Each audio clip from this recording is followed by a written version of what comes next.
What if I told you Adolf Hitler didn't rise to power?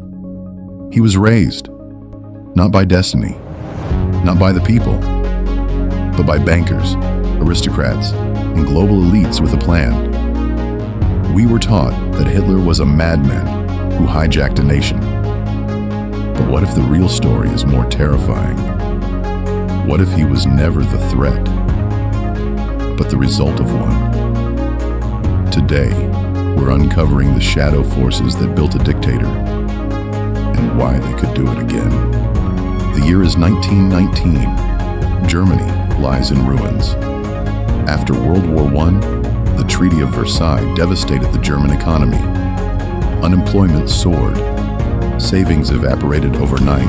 Children starved. Men begged in the streets. A loaf of bread cost 1 billion marks. The humiliation wasn't just economic. It was national trauma.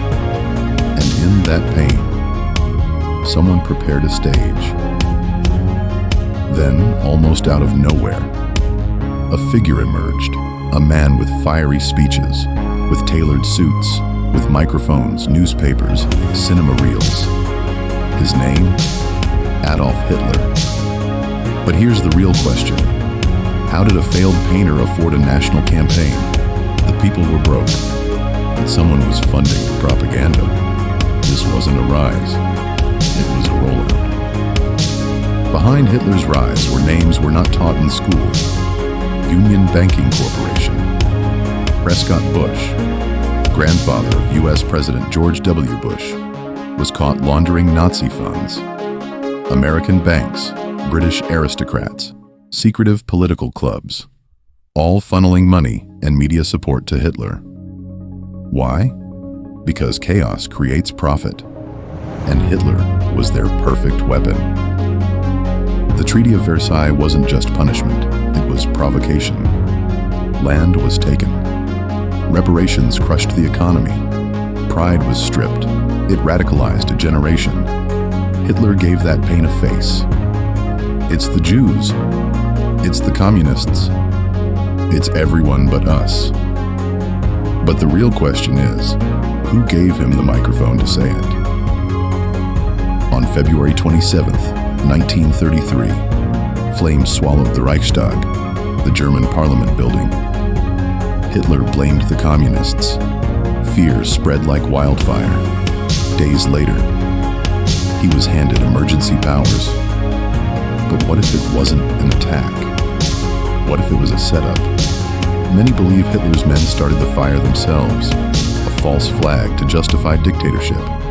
Sound familiar?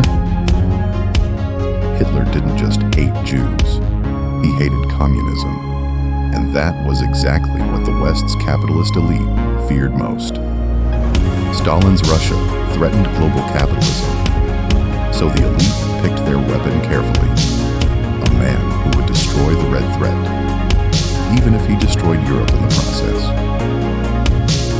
Every tyrant starts the same way.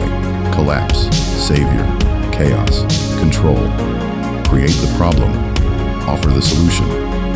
Fear unites the masses, and in fear, they'll accept anything. Hitler was just one example. The question is, who's next? Look around.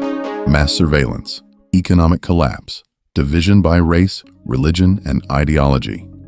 Do you really think it's random? Hitler wasn't a madman who seized power. He was a puppet, engineered by those who profited from war, fear, and death.